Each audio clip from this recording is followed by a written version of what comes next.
Well, good evening and welcome everyone to this MEFA webinar where we're going to hear from 4 college admissions experts on how to get a jump start on college admissions.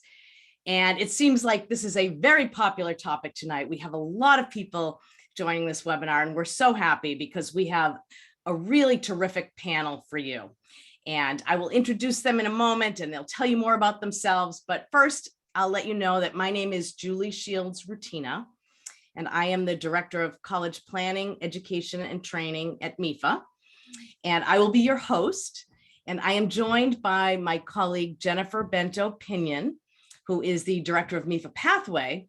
And she will also be here with us tonight and answering some questions and monitoring your questions and helping us as we go along. So I'll just also let you know that if you want to share along with this type of content anytime with MEFA, you can follow us on social media. And I'll point out here that MEFA's new Instagram account is @MEFA_MA. All right, a few other logistics. You do have control of your audio, so you can put that up high if you want to hear everything that we're saying this evening. Also, if you have questions, why don't you type them into the Q&A section and we'll make sure to answer many of those, hopefully all of those at the end of the webinar. And if you need to have closed captioning, you can hit the live transcript feature and you'll be able to see the words that we're speaking. And if you need to leave, you can always exit using the red button. And what I'll say to you is that you will be receiving communication from us tomorrow and you'll be able to find the recording of this webinar and the slides and all of that. So you don't have to take too many, not the slides, but all of the recording and everything that was said. So you don't have to take too many notes. All right, and now I will stop sharing and I will introduce you to our panelists. We have Drew Carter, who is from the College of the Holy Cross, Kate Guertin from Dickinson College, Caitlin Provost from Texas Christian University, and Seero from UMass Lowell. So 4 experts. And what I would ask you all, I'll have you just introduce yourselves and give a little information about your background and your current position and a little bit about your institution. I think that families would love to hear a little bit about that as well. So I guess I have Caitlin right here on my screen. So I'll ask you to start, Caitlin. All right, I will start off. Good evening, everyone, and thank you so much for joining us. My name is Caitlin Provost, and I am the Northeast Regional Director of Admission for Texas Christian University. I am based in a regional office in Northampton, Massachusetts, and I work with all the students from New England and New York. This is going into year 12, I believe, for me at TCU, 17 in college admissions. So I've been around for a little while now. A little bit about TCU. We're a mid-sized liberal arts and sciences school located down in sunny Fort Worth, Texas. I like to call us the Goldilocks school because I feel like we're just the right size. It's about 10,000 undergrads and about 1,500 graduate students. We have about 115 different academic majors at TCU. So definitely so much in terms of, things to study. We are part of the Big 12 Athletic Conference, Division I. So a lot in terms of sports and school spirit, such a wonderful area, such great hospitality and community and amazing things to do. So, if you're a student who's looking for that really nice mid-sized school where you still get the small classes and individualized attention, but at the same time, the big school spirit and activities that I was mentioning, be sure to check out TCU. And I look forward to speaking with you a little bit more. Thank you. And Ed, why don't you tell us about UMass Lowell? Sure. Thanks for making the time tonight, folks. My name is Ed Seero. I'm a Senior Associate Director of Admissions at UMass Lowell. I've been at UMass Lowell since 2003, so next year will be 20 years, which is fun fact. And in my time, it's really been an exciting time to be at UMass Lowell, especially the last 5 to 10 years. We've actually grown enrollment 60% in that time frame. We've also opened or built 16 buildings during that same time frame. So quite a lot of growth, while also increasing the quality of every incoming class every year. We're a national public research university located in the northwest suburbs of Boston in Lowell, Massachusetts, which is a city of 110,000 people. Really strong emphasis on experiential education. We have a really diverse student body. We have about 42% students of color. And, you know, we have over 120 academic choices, Division I athletics. We compete in America East and Hockey East, over 50 bands and ensembles. So similar to what Caitlin said about TCU, we probably have something either exactly what you want to do or something very close to it. So I'm happy to answer more questions about that and look forward to the rest of tonight. Thank you. And Kate. Hi, good evening, everybody. My name is Kate Guertin. I am Director of Northeast Recruitment for Dickinson College. I've worked in college admissions for about 17 years now, but rounding out year 5 with Dickinson. And like Caitlin, I'm actually based regionally for the college as well. Dickinson is a small liberal arts college, about 2,400 students located in Carlisle, Pennsylvania, but I'm based out of a regional office in Marlborough, Massachusetts. And so I work with students from a few states up here in New England, but oversee the recruitment done in all of New England and New York State. Dickinson is a wonderful place to consider if you're looking at a small liberal arts colleges. Beautiful campus of limestone brick buildings, and Carlisle is a great college town, great option to consider if you're thinking about leaving New England potentially for school. But it attracts a lot of students who care about a global education. That's something we've cared about, global citizenship from day one. Comes with robust study abroad programs, but a really inclusive community that cares about and wants to learn from one another. We also are a very sustainable place. We're rated number 2 in the nation for sustainability. We are a carbon neutral campus as well. That core value kind of transcends through everything we do at the college. And just a notion of doing good things for other people is really important to our community. I'd say students and faculty and staff, members of the Dickinson community are thinking about their education, how to use their education for the common good, and what that looks like. Person to person can be totally different, but really a place that cares about the world and the environment and one another. It's a campus full of really nice people. So hopefully if you're thinking small liberal arts, you'll put Dickinson on your list. Look forward to talking with you all later. Thank you. And Drew. Hi, friends. I'm Drew Carter, and I work in the admission office at Holy Cross. So many things in common with TCU. We make purple look good at Holy Cross, just like Caitlin and her friends at TCU. While TCU is located in sunny Fort Worth, Texas, Holy Cross is located in sunny Worcester, Massachusetts. And if TCU is Goldilocks, then I think Holy Cross is probably Baby Bear at 3,000 students. And it's a residential school. So we tend to attract the kind of students who want to live on campus for their college experience. And while your lives as high school students are filled with adults asking you what you want to study when you go to college, we at Holy Cross won't ask you that. And that's because everybody at Holy Cross starts without a major and takes whatever classes they want. And our students will declare their major by the end of their sophomore year. It will not stop your uncle from asking you what you want to study throughout the entire Thanksgiving dinner. But we won't contribute to that. So excited to be here tonight, and can't wait to hear your questions, and can't wait to hear from my co-panelists. Thank you. Well, I think that the students and parents who are joining us today, they are wondering how they can get a jump start on the whole college admissions process over the summer. You know, the school year is ending, and what can they be doing that will really be helpful for them once fall rolls around? And I know that all of you have lots of tips and lots to share about that. So Kate, I'll start with you. Maybe you can start with some tips on what they can be doing.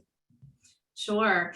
I guess our first tip maybe for you all is when you're thinking about summer and thinking about how to spend your summer and what to do with your summer, I would just encourage students, engage in things that bring you joy, that foster your authentic interests. And you should probably are probably doing that to some extent already in terms of the clubs and activities and the things that you do during the year outside the classroom. But when choosing activities, I'd say when you're choosing what you're involved in during the academic year, and then also how you choose to spend your time in the summer, I would encourage you all to not think about it as a way to build a resume, or doing things because you think those things are going to look good to colleges. I think, we can certainly tell when a list of activities looks like maybe a student was trying to build a resume versus charting a path for themselves that's clearly guided by things that they enjoy. I would say when I'm taking a look at what students are involved in across their years of high school, sustained commitments tend to stand out. Maybe you've had a job for the past 2 summers and continuing that into this summer, showing a sustained commitment there, right? The amount of time you devote to things tends to stand out. Maybe you're starting something new, or you have a new interest and you're devoting a lot of time to it. Those types of things are going to stand out. And any leadership roles you take on, and it doesn't even have to be traditional leadership. It could be mentorship. It could be taking on a supervisory position. It could be just stepping into some more of a guidance role in something that you're doing. Those things tend to stand out. So I would just say, as you think about the summer and think about all of that, ask yourself questions like, what are my sustained commitments and how might I pursue those further in the summer? Did I recently pick up a new interest? Maybe something that now that I'm not in school, I have the time to maybe explore a little bit more. What are some things that I do during the school year that, again, I could engage with maybe even a little bit differently? Is there an opportunity to gain new or different leadership skills within something that I really enjoy or do already? And is there a community outside of my school community that I can engage with over the summer that maybe reinforces my interests and gives me a new experience? I would say, think about that piece. Involve yourself in things that make sense for you. It doesn't have to be flashy, but it should be genuine. And if you're asked about what you're involved in and things that you do and how you spend your time, there should be a why statement behind all of that. And I think that's an important piece to keep in the back of your mind, not only as you're thinking about how to spend time in the summer, but also when you're about to share with us and you're sharing in your application the things you've been involved in throughout your time in high school, really having an understanding and a passion for the why piece. That's what is important. That's what shines through for us. That's very important. Thank you. Thank you for sharing that. And what other things would you all advise that students can take on this summer? I think one little quick thing I would mention is, obviously, I think we all would mention visiting colleges, and it certainly can be a nice part of keeping us in business in the admission office, the admissions world. I also want to say, I think sometimes we build up college visits to be too precious. While we love if you come for the campus tour and the information session, sometimes a visit is just a quick drive-by on your way home from the beach, on your way home from grandma's house, on your way home from visiting your cousin in another town, and you're on the highway and you see a sign that says this school at that exit. Get off, spend 5-10 minutes driving around that college campus. That's adding content for you. It's adding exposure. It's starting to build up a set of preferences in your mind. So those matter and those count. We still want the official visits as well, but don't shortchange the quick drive through, the walk around for 5 or 10 minutes. Those can be really valuable as well. I would really agree with that, Drew. And I would also say too, and I'm speaking as the college who's the farthest distance on this panel, that, there were not a lot of silver linings from the pandemic, but if I could name one, is that it really pushed colleges and universities into that virtual space. So there is so much more in terms of visiting that there used to be, because you can take a virtual visit. I know up on TCU's website, we have 3 different kinds of virtual tours for you. We are offering live virtual student panels in the summer, live information sessions. I mean, there's so much now to check out. So I would say that that's definitely a really huge piece of what you can be doing this summer. If it's not in person, at least checking out some of those virtual options. I would also put in a big plug for using the summer to get organized and really starting to think about that college process. I think as you sit on more of these webinars and panels and hear from more colleges and representatives, you're going to hear the words, "it depends" a lot.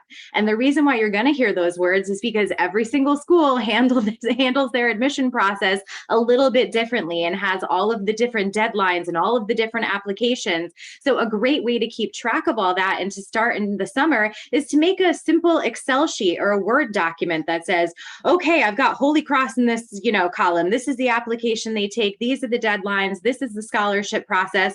Okay, Dickinson is up next, et cetera, et cetera. So you have all of that information written down. So when it comes time to really submitting all those applications and looking into those scholarship opportunities and all of that, you'll have everything organized and things won't come as a big surprise to you. Good advice. That was exactly what I was going to say, Caitlin. Exactly the same 2 points. I guess what I would add too, though, in addition to the silver lining of, being able to do things virtually, is that it actually expands your ability to explore a lot too. So we all have preconceived notions about, which schools we think we want to go to or the schools that we know and all that. But this really is a time to explore and look into some places that you either never heard of or you think you have some notion about what it is. But I guarantee you it's a lot different than what it, is. Or, Drew mentioned an uncle on Thanksgiving. This process, everyone in your life will have an opinion. And that's fine. It's okay. But it's really the student's experience and parents, what I would say is it's not unlike parenting in general, like let them do it, but be there as a parent, you know what I mean? And so there are times when you don't necessarily want the 17-year-old steering the ship, right? Like there are times when you got to say, well, hold on, have you thought about this? Have you thought about that? And I think that's important to know. I think, we put a lot of pressure into this whole process, and we'll get into that in a little bit, but I think that we all sort of collectively, especially just given a couple questions here about like mental health and so forth, I think we all need to just put a pin in the pressure balloon and take the air out of that. And that starts at home, right? And so it starts with your process. This really is an exploration time. There is no pressure right now to do anything. In fact, I appreciate the idea of doing certain things, to explore whatever, but some people need to work, and that's okay. If you need to work a summer job, absolutely, you should be doing that, right? And be unapologetic about that. In fact, in a lot of schools, when they're looking at students, if somebody works a job and they have a, they write about that like in a significant way, like that can really help you in the application process, So I just throw that out there to say some people are in that category where they really don't have the option to do other things, and that's totally okay. It's really important to be who you are authentically. I agree, Ed, and I think in terms of taking pressure off, I think this process can become sometimes for people totally all-consuming, students and parents. And so, I don't have children old enough yet to go through this process. My sister does. And I think, they've done a really nice job of not letting it consume them and, have one night a week that they talk about college and they talk about different aspects of it. And then, go about the rest of their week. And I think if you can kind of think through as a family, some sort of schedule or process like that, where it doesn't become the thing that you're talking about all the time, that can be really helpful in kind of taking the edge off of this process too. I'll just ask one other specific question about what people can be doing over the summer and what students could be doing. Does someone want to say a few words just about maybe beginning the college essay, just working on the college essay, because I know that that's something that students that can be a stress if it's held off till the fall. Sorry.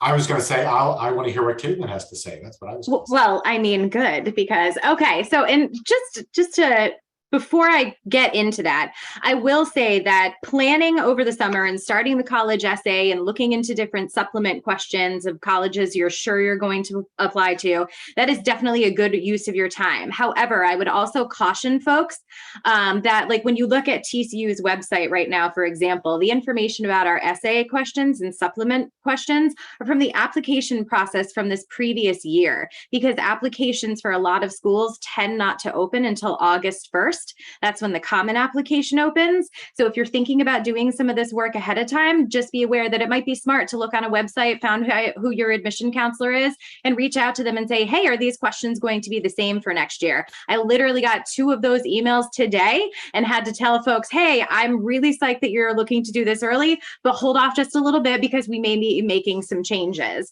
So I would say that's just something to consider first and foremost. When it comes to the essay, I mean, I can really only speak for myself, but I'd be surprised if my colleagues on the screen didn't agree with me. Unless a college is asking you for one specific topic, I don't think there's one topic for an essay that's better than another. You know, we have students saying all the time, like, oh my goodness, I hear students writing about all these really sad stories, but nothing bad has ever happened in my life, so I don't have anything to write about. Well, thank goodness. We are so happy to hear that, you know, something that instrumental has not happened to you, because it doesn't have to be about that whatsoever. It doesn't have to be about overcoming a certain issue or a time in your life. You can write about absolutely anything you want to, in my opinion, as long as it's telling me something unique about you and I'm hearing it from your specific voice, whether that be an activity you're involved in or a vacation you took or about your backpack. In all honesty, I've read amazing essays about all of the above.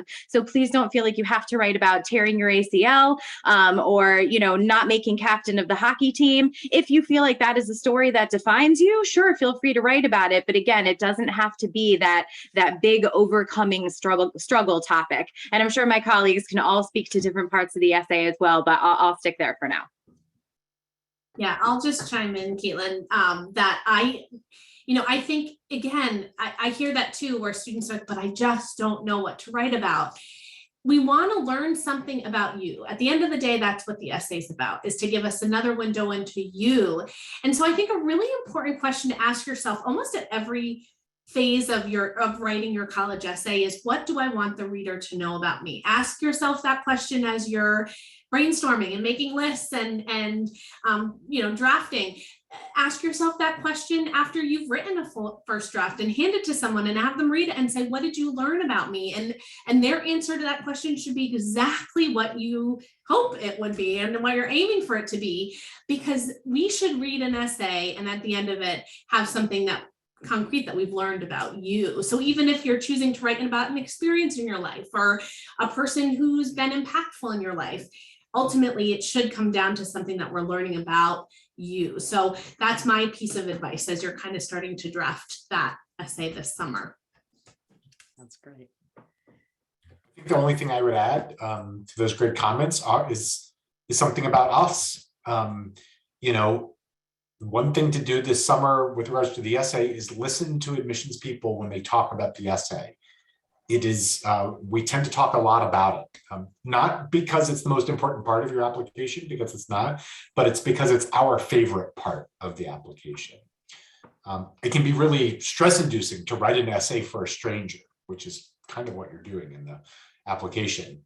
And yes, I guess in some way we are strangers in the admissions world, but know that it's a stranger that is legitimately excited to read what you have to write, that we really don't care what you write about, and that we will get out of it whatever you put into it. So if you find meaning in that topic and essay, we will find meaning in it. If you find joy or silliness, those are the same things we will find. So if you don't get any drafts done of your essay this summer, I hope that what you do accomplish is the understanding that we in the admissions world are really, really excited to read your essay.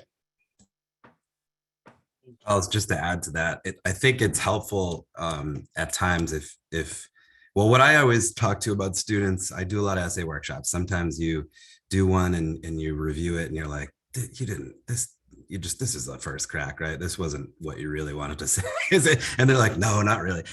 Generally, when you've landed on your essay, it's something that you were actually excited to write about. And that can be a lot of different things. And one thing that I would say too is admissions people are all very different people. Even in the same office, different readers have completely different perspectives. You may be applying to a school where 2 people read your application and they have wildly different points of view and preferences in an essay and so forth. And all of this is not to say there are no answers. It's actually like kind of freeing in a way, in that you should write about what you're excited about. And again, going back to the authenticity piece, some of the best essays I've read are, like one of my favorites ever is about a kid who was a senior, but he was on the JV basketball team, and he wrote about his opportunity to lead. And it was like incredibly like endearing and compelling and all of those things. It's not the most glamorous subject ever, but I could really get a sense of what that kid would be bringing to the campus just simply through that lone thing. And like some others have said, it is your only opportunity to inject your voice into the whole process, right? Everything else is everybody else talking about you, and also your transcripts or SAT or ACT. So it is your opportunity to tell us something about you that we can't tell by looking at everything else. Now, I'm thinking about something else you said, Ed, about how everyone, when families are in this process, everyone has an opinion, can be a relative, a neighbor. And so there's a lot of information flying out there, and that can get confusing. So I'm going to ask you each to talk about a myth that you hear that you want to set straight. How about that? And so, Drew, I'll start with you just because you're on the left of my screen there. Yeah, I think one myth I would like to bust is the idea of sticker price. Every college has a published tuition, room, board, fees. And I think sometimes families can be really put off by how expensive a school's list price is. Saying that coming from a school that has a very expensive list price. But understand that at some schools, certainly the school I work for, a majority of the students don't pay the list price through a combination of loans or work study or grants, merit scholarships. That list price can be adjusted based on the family's needs and sometimes based on academic qualifications. So there's a variety of aid resources out there to help you understand cost. Certainly every school's website has an online calculator that might help you estimate your cost. But know that the list price in many cases does not apply to every family that applies and is admitted to that school. So don't immediately be turned off by a school's list price. And at the same time, as you build a list of colleges to apply to, you want to think about not just admissions balance to that list, but also financial balance to that list as well. Great. And Ed, do you have a myth that you hear? Yeah, I mean, sort of what I started talking about a few times here, again, just sort of the idea of taking the pressure out of things, and this idea that there is only one school that you will be happy at. The reality is there's probably 50 schools that you'll be happy at. And I say that to say, not to suggest that we shouldn't try to use the process to land on the best choice, because that is part of what we're doing here. And of course, take it seriously and go through all the steps, and hopefully you will, find your school, you'll be admitted, and you'll love it there. And, you'll be, hopefully meet your significant other and go to weddings and all that good stuff, right? Like that is part of the experience. And we all think about that. But the reality is, again, there's probably a lot of different schools that you haven't even heard of that you would probably be very happy at. Some folks, there's close to 40% of undergraduates actually end up transferring. And so that's not something that we talk about a lot in the process, but it is true. Nationally, in all four-year schools, that is the number, so not to say we shouldn't all try to get it right, but just realize, again, going back to the idea of sort of letting some of the pressure out, it's okay if you don't get it exactly right the first time. A lot of folks will transfer, and that's okay. The other piece is just sort of thinking about like a lot of admission, going back to the idea of like people having opinions, and I think that's included like with a lot of what's been, a lot of the media, popular media about admissions as a topic is really from the point of view of like mostly schools who have like single digit accept rates, which by default only applies to a single digit of the population, right? And if you're in that population, that's fantastic. But again, by default, 90% of us are not in that population. And the reality is about 50% of schools nationally admit about 2/3 of their applicants, right? So we don't hear a lot about that. We don't read a lot about those types of places. Some of those places are absolutely phenomenal institutions that are transformational, and you would be incredibly happy at those schools. So I think we should all, again, put a pin in the pressure balloon, and realize that admissions, while we should all take it seriously, it does not need to be, I guess I should say, this pressure pack situation where there's only like one or two right fits. That is generally not the case. And most schools are way more inclusive than they are exclusive. And most schools are actually competing for you. So if you're on this, you're probably taking the process seriously. There's probably a lot of schools that are really interested in you checking them out. So don't be afraid to, look at it from that point of view as well. Thank you. Kate, what do you have for a myth?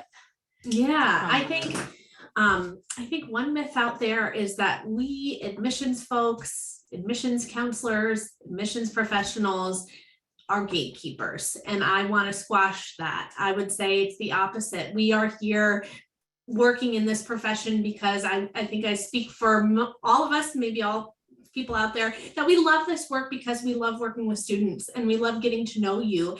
It genuinely is my favorite part of the job, getting to know and working closely with students. And so I would encourage you, Caitlin mentioned before, connecting with a regional counselor, take a look at any schools you're interested in, take a look on the website.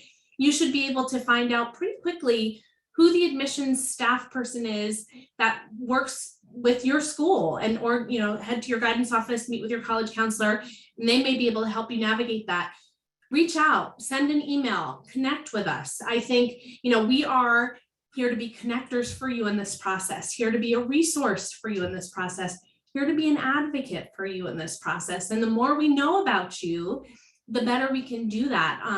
When I sit down to interview students, it's as much about me asking questions and getting to know a student better, as it also is my wheels turning constantly through the conversation, thinking about ways that I can then make connections with that student, with the college, whether it's with a current student or a faculty member or an experience, that's going to help the student then figure out better, are we a good fit for them? Because it comes down to, again, finding places that are a good fit for you. So we are here to help facilitate that, to help do that, to make these connectors and to be connections and be a resource for you. And so again, I'd encourage all of you to take advantage of us in this process too. Thank you. And Caitlin.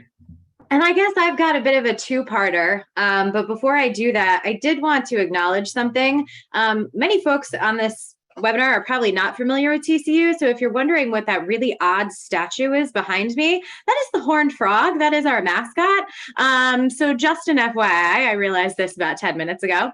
But my sort of myths that I'd like to bust, first and foremost, is that, I've been in this profession for quite some time, and I still come across people who are like, oh, I've got this. I know what, the admission process is all about. It's all about having that GPA, or it's all about having that certain test score. And that is not necessarily the case. The vast majority of schools out there at this point are performing a holistic review of your application. And yes, I'll be honest, the academic section is going to be the biggest piece of review for a lot of schools, because at the end of the day, our job first and foremost is also to make sure that you can come into the university and be successful in the classroom. I mean, that is the most important factor, but it's not necessarily everything. It's not just about the GPA. We're looking at your transcript in context of so many other things. We're looking at the strength of curriculum you're taking, your classes. Are you choosing them wisely? Are you challenging yourself appropriately? If rigor is available at your school,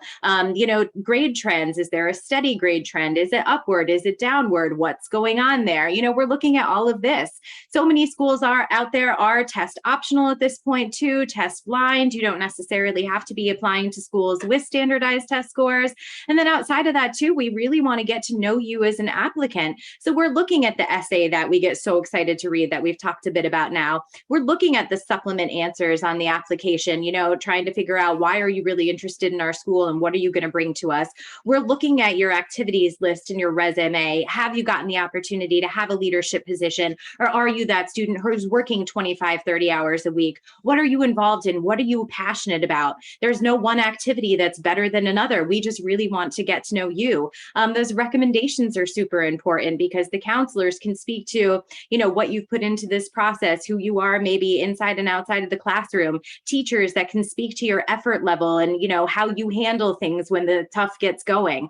So it really is an entire process of things that we're looking at in terms of that holistic review. With that said, though, I also want to note that a lot of other times I'll hear students say like, oh, you know, well, Johnny got into XYZ school last year and he's a student just like me, so that means I'm going to get in this year. That is not necessarily the case. Just for what it's worth, institutional priorities do shift and change every year for different colleges. So for example, maybe a year before, the business school at a college completely over-enrolled. Well, chances are that next year the business school is going to be more competitive to get into. Or maybe this college built an entire new fine arts center and they're looking to up their musical programs. Well, hey, if you play the trombone, come on down. We want that application. So again, just be aware that when you're looking at the different charts and things like that on Naviance and your guidance offices, just because something happened a year or two before doesn't necessarily mean it's going to be the case this year as well. Thank you. Well, I was going to ask about the horned frog. I was going to wait till the end. So thank you for letting us know. And I guess just listening to all of you, one of the reasons that it's so valuable to hear your thoughts and opinions is that you do work directly with countless students every year, and you have for many years. So you really have a great understanding of how students are going through this process and, you know, what's on their minds. So I am going to, before we open it up for questions, can you share any other pearls of wisdom that we sort of haven't covered yet, so that students can benefit from your knowledge? And it can be about anything as they go into this process. I'm seeing in the chat and in the Q&A, there's a lot of questions about test scores. And so I think we should probably tackle that, as I would say each of us individually should probably tackle it a little bit. But and I think that's actually my main point, is that yes, one of the silver linings of the pandemic was a lot of schools went test optional or test blind or whatever the case may be. A number of schools did that before the pandemic. I like to tell people that UMass Lowell went no test in 2015. We're the first public school in New England to do so, very intentionally. And there's some really good reasons to do that. But there's still a perception that, you know, your chances are going to be hurt if you don't submit test scores. And again, that's one where I would say check with these schools that you're looking at. Really look at their policy, or to take somebody else's advice earlier, talk to the admissions counselor who's assigned to your school and ask them, you know, is there a minimum? Like at UMass Lowell, it's 1120. If you have a better than 1120, go ahead and submit. If you have below that, probably a good idea to do no test. 75% of our admits were no test. You can get into any major with no test. You can even get a merit scholarship with no test. And we call it no test. That's why I keep saying no test. But there's different ways of doing it. Different people are test blind, test optional, so on and so forth. So just curious if folks have any other things to add. Drew, I know you guys have been, you went that way a while ago, right? Yeah, this will be our 15th year test optional, I think. And you're right. I think that what I've learned more than anything else over 15 years is people's perception of what we think not sending scores means. The first problem with that is that we think anything about not sending scores. There's an absence of thought. There's no conclusions drawn because there's no conclusion to it. We don't think about your scores if you don't send them in. We just simply don't think about it. So that's a decision you make when you're ready to apply. It's a conversation to have with your guidance counselor as well, because you may make a different decision at one school than you might make at another school when you're applying. But know that if you don't send your scores in, we're not going to spend any time thinking about your scores. I would highly agree with that, Drew. One other thing that I would say is that, you know, again, with the piece about reaching out to different admission counselors, is that sometimes test optional can mean different things at different schools. We were one of the schools that went test optional during the pandemic. And I have to tell you, kind of same, like if I don't see a score submitted, there's no question. It doesn't even register with me, to the point now that when I do see scores submitted, I need to remind myself to take that into the process because it's become so ingrained in me now. One thing that we've done at TCU to take it a step farther with the the test optional is that we have adopted a do no harm policy. Some students out there have outstanding guidance in college counseling and have those folks in their lives who can really walk them through the process and say, okay, this is the average for this school. You know, this is safe to submit. This is not safe to submit. But unfortunately, a lot of students out there just don't have counseling to that effect. So they send their scores sometimes, even though they're well below a school's range. So at TCU, when a student applies with test scores, we actually have 2 different academic profiles for them, with testing and without. We will take whichever one actually puts the student higher on our academic scale, and that's for both admission and for scholarship purposes. One other thing I would say quickly too is that some students will take the SAT or ACT multiple times and are really scared to submit a score from a certain date because, like, oh, this score was really low that day, you know, my math score, even though this is a better, you know, critical reading score for me. And at the end of the day, 97% of the colleges out there are not looking at individual scores. It's going to be that top 1% of schools that have the time in their days to do that. I certainly don't have time to look through your score reports and dissect everything. We are super scored, which means we take the highest, you know, scores from the highest section, no matter what the date is. So that's just something else to keep in mind too. And at Dickinson, we're a little bit different. We had been test optional since the mid-90s and actually just went test blind, or we call it test free, in 2020. And like Drew and Caitlin have said, I mean, we knew how to admit students without testing. It wasn't something that was new to our process in terms of, you know, we knew how to admit students. We knew how to award merit scholarships not tied to testing, because if testing wasn't there, we weren't even thinking about it. And so, you know, we went in that direction. But what I would also say about test optional, though, is to be mindful. Again, it's one of those it depends situations that Caitlin mentioned. It might be test optional in general someplace, but take a deeper dive. For certain merit scholarships, is testing going to be required? For certain academic programs, is testing going to be required? So, you know, I might take that little extra deep dive in some of these test optional situations to really understand what that means in terms of the whole process. You know, previously when Dickinson was test optional for certain scholarships, you know, years ago, we did require that testing was submitted. So I do kind of throw that out there as a caution as well. Great. Well, I'm thinking we could open it up for questions but I want to make sure that there's not some other pearl of wisdom that hasn't been shared, maybe, that you want to make sure you get across. You think we should just take some questions? I would just say really quickly for students, you know, focus on yourself. Not what other people at your school, you know, are doing. Just because they're applying to a certain school doesn't mean that that's the right school for you. The names in some places don't mean that it's going to be the correct, you know, fit for your journey. And that goes for parents as well. You know, we know that you hear about XYZ school from a colleague or, you know, a friend, but it doesn't necessarily mean it's going to be the right choice for your student. I would also say too, in terms of numbers of applications, don't feel like you need to put out 35 different applications when, truth be told, you can only see yourself at 7 or 8 schools. It's okay to do that research and really think of your list wisely. You know, look at sort of the facts and figures and numbers and say, hey, you know, based on historical information, I think my academic profile, you know, really fits in here. Pick a few of those schools. Pick a few schools where you're like, ooh, that might be a little bit of a reach academically, but hey, I'm going to give it a shot. And then pick a couple of schools that you're not like, you know what, I think I'm on the higher end of their admission, you know, scales. So I think this is a really solid, you know, admit for me, and give yourself some different options across the board. But again, you don't need to apply to 35 schools. And to piggyback on that, I think when you do create that list of schools ultimately that you plan to apply to, there should be a reason why, or reasons, clear reasons, specific reasons, authentic reasons why you are applying to those places. And so whether or not you're ever asked why that college or university in an interview setting or a supplemental essay question, doesn't matter. You should almost be able to have that statement at the ready for every single school that's on your list. There should be a clear why that's specific to you. And so I would encourage you to kind of do that exercise for yourself. Even take some of the summer to peel back the layers on some of the places you're really interested in, to dig into that specificity on why that place is good for you, because that's only going to help you down the line, whether you're asked that question or not, create a really solid list of schools that are a good fit. Thank you.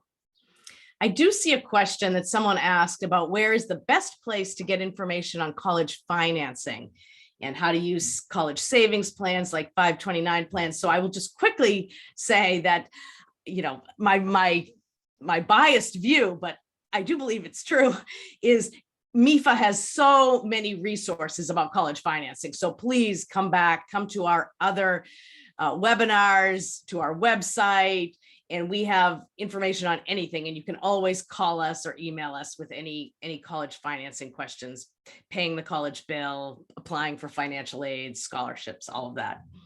And actually, one other question I will ask all of you, because it seems to be a theme amongst people's questions, is what about any learning loss or inability to do certain things because of the pandemic, and even mental health issues that have come up over the pandemic? Can you just say a few words about that? I think, Ed, you might have had a couple. I'm happy to chime in. I guess what I would say is, honestly, it is all relative. And so what I mean is, I don't think anybody was immune from the pandemic. Obviously, different people are affected in different ways. And I'm saying were as if it's past tense when we're all still in it, I guess, right? I mean, but yeah, no, to seriously, we have seen a lot of that exact thing. And I totally understand the concern, especially on the part of parents, where they're like, you know, my student was doing great, and then this thing just upended them, and hopefully. So that's kind of one of the areas where, again, it's all relative. So I think, and, you know, it's speaking for myself at UMass Lowell and also in our committee reviews and so forth, you know, we do put that into context. We really do. In fact, I actually would think about it in the search process and ask those questions directly of admissions counselors, and also ask schools what they're doing, because apart from you know, the concerns about learning loss and so forth, colleges are really going to have to be ready for, you know, the various challenges we're going to have with this incoming classes, and even the ones that are with us now. And so it's a good question to ask, you know, what are you doing about things like mental health, well-being, you know, engaging in counseling, engaging in, you know, academic support services, and so on and so forth. So, you know, we actually started a summer pre-calc class because we saw huge numbers of students who struggled a lot in math, and they were not ready to start in things like engineering, which requires a facility in calculus. You absolutely have to be ready to do calculus. If you are not, you will fail. And so we saw students, because it's such a math is so sequential, even as an undergrad, I mean, as a high school student, that a lot of folks, they got upended and they never got their way back, and they're still trying to claw their way back. So we actually offered a summer class, you know, and said, you're admitted conditionally based on, you know, successful completion of this pass, and then you could start right in engineering. Those kinds of things are the things that I would be looking for if I were looking for schools. You know, just, is the school being responsive? Are they being mindful of what everybody's been through? That said, you know, again, it is all relative. So, you know, I don't know if there's any, like, it depends, you know, like, that's just the case. And so I don't know if that answers the question, but I hope it does a little bit. It did. I would say also, in terms of that, reading your application, we only know the information that is in front of us. So what's on your transcript, what's in your letters of recommendation, what you've told us through your application. If you don't explain something, we're not going to know about it. So I've noticed that, you know, a lot of students over the past couple of years who have had some troubles because of COVID, whether it be, you know, an illness and missing a lot of classes, or whether it be struggling with online learning, you know, a lot of their activities being taken away and really having some, you know, emotional or mental health struggles because of that. I've found a lot more students are taking advantage of some of the applications do give you an additional information section, or there's even been like a COVID-19 information section. And that is a great place to talk about that, because then we can put different things with your transcripts into context with this information. Now, if a student, you know, was a straight A student their freshman year and has received C's and D's ever since, Will they be an academic fit for some schools? Probably not. But if students have a little bit of a bobble and struggling with some online learning, yes, we're going to take that into consideration. And that's not information we're generally going to hold against students. But again, remember, we don't know what you don't tell us. That's great. I also think that's where letters of recommendation can be really helpful as well. We often reach out to counselors to ask, has a student recovered? Does it look like they are recovering? Can you send us most recent grades? And that's where, again, who is writing your letter of rec, they can really put some of those things into context. So make sure that you talk to your college counselor, have a relationship with them, but also if it's even a teacher that you struggled in, sometimes that can be a good letter too, especially if you did try to make up for that learning loss. Very helpful. So Jennifer, I think I'll ask you, you've been reading all of the questions and hearing what people are saying. What would you, maybe ask a couple more questions here. What's a big topic on people's minds? Well, I think a lot of them have been answered live, but yes, a couple coming in on just on students having grade drops during the pandemic, and how does that affect the admissions process, with these challenging times. Maybe a student started off with straight A's and then plummeted over the last couple of years. So how would an admissions office handle that?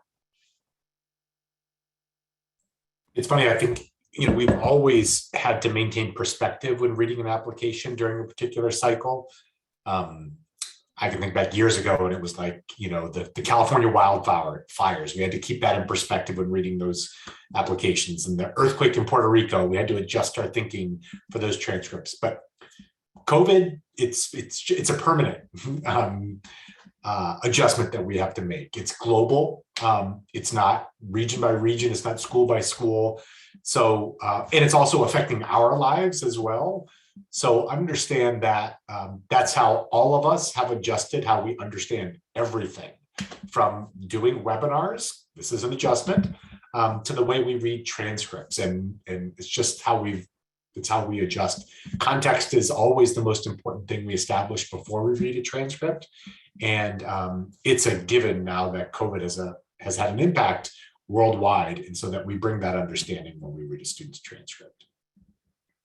I'll put in a little plug for our community college friends and colleagues out there. I'm not sure what other folks on the call are seeing, but we're seeing a really big increase in transfer applications at TCU, specifically coming from different community college systems all over the country. And I think that's because a lot of students, especially with the pandemic, kind of said, hey, I'm struggling with this virtual learning, or I'm struggling getting back into the classroom, and either I don't know if I'm ready to, move out and head to a four-year school, or maybe my academics need a bump first. That's something else to consider, that maybe like a local or community college option first is a really great idea for those students who want to prove that they can get back on track in the classroom and come into these four-year environments and be successful. That's a great point. And of course, the affordability with community colleges is wonderful too. So that's great. I see a question. Let me ask this, and I've heard this question before, where someone is asking whether it is, what if you're not completely sure of the major you want to be in? And some colleges require you to apply into that major specifically, and others allow you to, apply more generally to the school and then choose a major later. Do you have any thinking, and I know it's different at different schools as well, but any thinking that you can share with a student, what questions they can ask themselves and all to decide whether they should apply directly into a major or wait?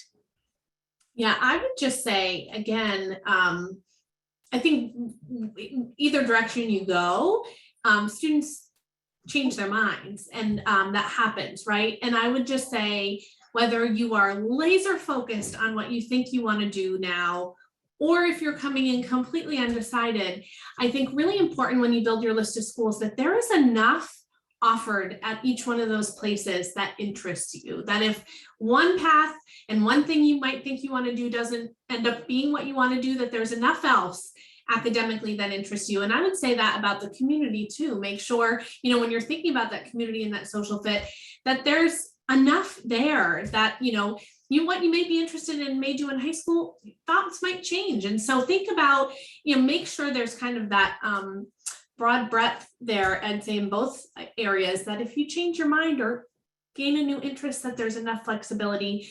And then, like Ed said, you know, students, ultimately, if a place isn't right for a student, there are opportunities for students to transfer. And that process absolutely is fine and great too. So while I know there's this, you know, thought and pressure of finding the right place right now, if that ends up not being right, that's okay too. And we all have processes in place to help students who are thinking about transferring in. I think it's one of those areas where you definitely want to look at the schools that you're applying to and figure out what majors, you know, and it's a question that you can ask, you know, is it important that I apply to a specific major? Because there are some schools that are very focused on majors. Not only that, but there are some majors that are significantly more competitive, and therefore you have to apply to that major. I'm thinking about nursing in particular. At UMass Lowell, you have to apply early action. It is the only major that you have to apply by a specific date. And that's true of other schools, you know, with different programs. It's not just nursing. It can be business, computer science. It could be, you know, lots of different things. However, there's other schools that they won't even let you declare a major until sophomore, you know what I mean? Like that. So it really does run the gamut. And it's also, there's a number of, like in career services offices, they can give you like a test that shows your strengths and weaknesses and how those match up with particular majors. And sometimes, you know, that can be a good tool for students who are in the decision-making process. It is an absolute luxury to know exactly what you want to do. You know, I changed my major twice. I'm sure half of us here were English majors that changed into English from something else. You know, it's just kind of the way it goes. 40% of students change their major. Like it's a very similar rate to transferring. So yes, Kate, great point. Students change their mind, and that's totally okay. And if you don't know what you want to do, again, knowing what you want to do is a luxury. And actually part of college is figuring out what you want to do, who you want to be, you know, what actually interests you, what new things that you're going to be exposed to that you weren't prior to college. So if you don't have it figured out, totally fine. But again, definitely be mindful of who is looking at majors in particular, because that really can be important. So it's something to at least look into in the schools that you're looking at. I'll just say none of us majored in admissions when we were in college. So understand that what you study in college may not necessarily dictate what you do after you graduate. You mean I'm not still a horseback riding instructor with an equine studies degree? That's not what I'm doing on this webinar? Weird. Okay. I love It it. is the most common pathway to a career in college admissions. Well, that's true. There are so many wonderful things to pursue in college, right? On your way to wherever you're going. Jennifer, what else? Anything else that we should address? Let's see here. We've had a slew of questions come in. Maybe could you talk a little bit about early action, early decision, what the pros and the cons of applying early?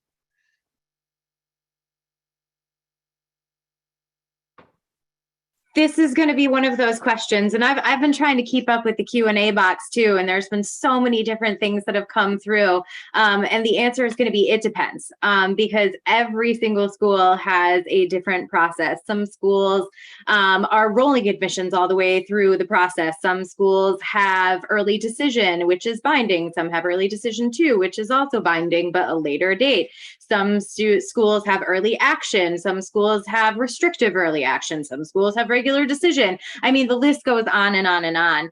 I can say from my perspective at a school that does offer several of these, We do have early decision, and as of this past cycle, early decision 2. We're not a school that pushes a huge part of our class to apply ED. It's just not been part of our cycle. So we take about 20% or so of our incoming first year class through early decision. And I will say that's for students who you are 250% sure that that school is where you want to be. And I'm talking, not just the admission purposes, but financial purposes, because remember, it's all combined in that. I've had students say to me like, oh man, I'm really deciding where I should ED between TCU and, XYZ school. And I'm like, if that's even a question in your mind, you shouldn't be applying early decision anywhere.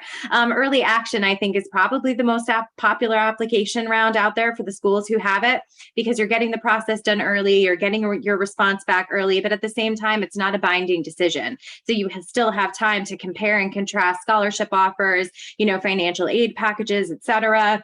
And then I feel like regular decision sometimes gets the short end of the stick these days because there's so much pressure to apply early everywhere. But at the same time, maybe you're still deciding on schools, or maybe a school comes up on your radar a little late in the process. That's okay. We get thousands of regular decision applications. Also, for some students, your academic profile might look a little bit better to us in a regular decision round. When you apply early to the school, we only get to see, your freshman, sophomore, and junior year grades. Occasionally we'll get first quarter of your senior year in on time for review, but we cannot guarantee that. So if you're a student who maybe had a little bit of a struggle at one point in time and really want to show that upward trend in academics, or maybe, you're applying to a school that requires test scores and you've taken some later tests and you haven't gotten those results back in, a regular decision might be a really great round for you to consider. I could go on about decision rounds all day, but I'll let some other folks chime in.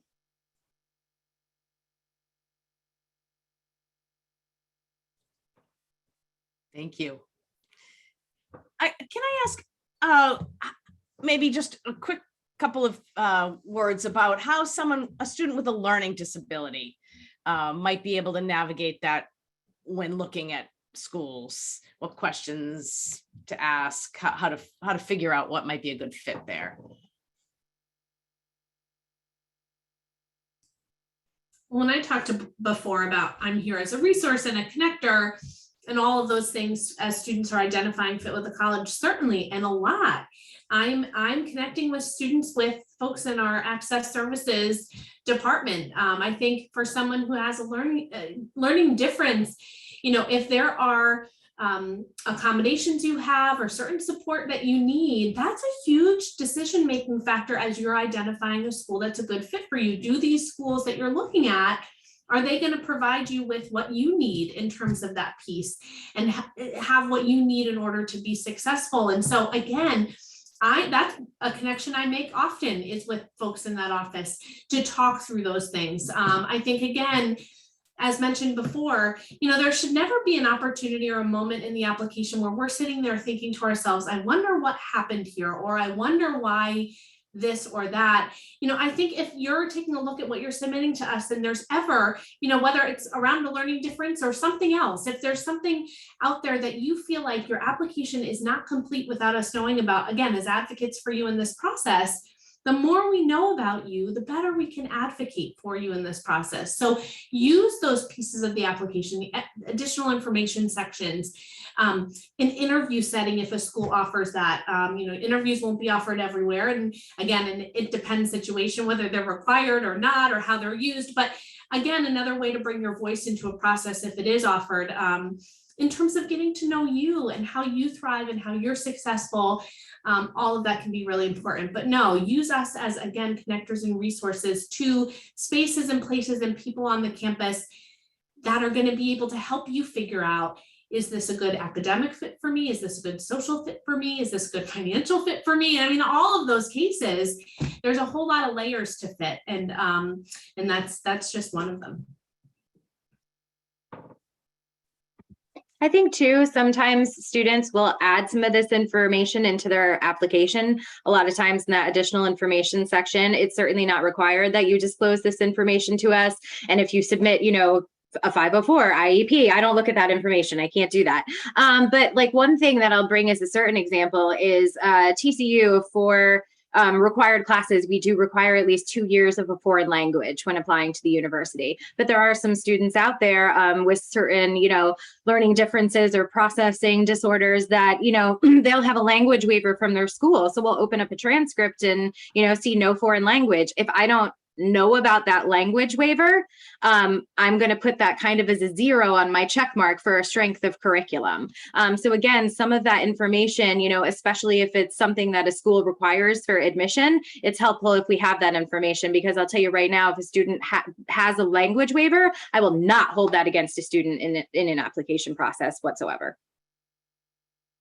A lot of schools have specific counselors who deal with LD applications in general, or at least are the resource, like the one person that you should speak with in that office who has particular expertise. We have a person in our office who deals with any and all inquiries related to any learning differences of any sort.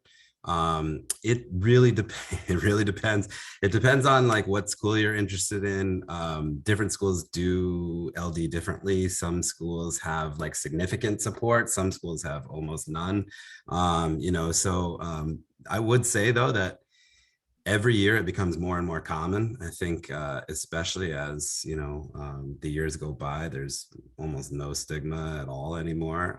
In fact, in a way, you can say that people were proactive about, getting their sons or daughters taken care of in terms of, figuring out what they need to succeed academically. So it's definitely a question to ask, like a lot of things that we've talked about tonight. It's a question to ask of whatever school you're thinking about. How are they treating LDs in particular, if that is something that is a part of who you are? Thank you. And I'm going to ask you all maybe to just give any parting words as we say, have a great summer to all of you students and parents out there. But Jennifer, anything major that we missed? I'll add that if every question wasn't answered, we will look at those and put together some information. And you can always email MEFA, call MEFA to follow up with us. And especially if it was a very specific question that was kind of a unique, specific question, we'll be happy to stay connected with these experts and get you the information. But anything general, Jennifer, that we should talk about before we give parting words? There were a couple of questions around the financial piece, but I popped a couple of links in the chat to direct them to our website. There was one about most schools no longer need blind. If the school looks at financial need, how much of a factor is that? So that's a hot one. So what, and I will just say exactly what you said. As we always say at MEFA, we have so many resources on the financial piece. So please stay connected, join another webinar. Does anyone want to mention the need blind piece at all? Or should we just, I know we addressed that in a lot of other webinars at MEFA. I think that's probably best, because the answer to that is it depends across the board again. So we're all going to have different answers. That's great. All right. So I assure you, you can check out MEFA's videos for past webinars, and coming up in the fall, we will have more information about all of those financial topics. So thank you. All right. So I'll just ask the panelists, do you have any parting words with our audience here? Reach out, ask questions. I think Kate started it and several of us have talked about it too. At the end of the day, we are counselors. We are here to help. Look up our contact information on our websites, and not just us, but all the schools that you're looking at. And keep coming to programs like this on so many different topics. Like MEFA is such, a great example of this. There's also so many different community-based organizations, that work with students in the college process. Take advantage of, guidance for college counselors. If you have the opportunity opportunity to. I can speak for Kate and myself that there is a great regional representative group up here in New England. There's about 40 or so of us that represent colleges all outside of New England. We host different events. I'll type in the website in the chat, but feel free to look us up. Really great information. And yeah, that's my piece of advice, is just keep getting all the information you can. Yeah, and I always advise to, again, kind of step outside the admissions piece of things, right? Use us as resources, but also if you're on a college campus, walk into the library, ask the student at the counter, I'm a prospective student. What do you love about this place? Or, watch how students are walking around a campus and how they're interacting with each other. In a virtual setting, we can, again, make connections for you. How those conversations go and kind of what you learn, that's going to tell you a whole lot about the institutions that you're looking at. So try to, when you get down to it, take a step outside of this kind of stuff and go a little bit deeper into kind of those everyday interactions you might be having, what your life might look like in more detail at these places, because that's going to help you further figure out what's a great fit for you.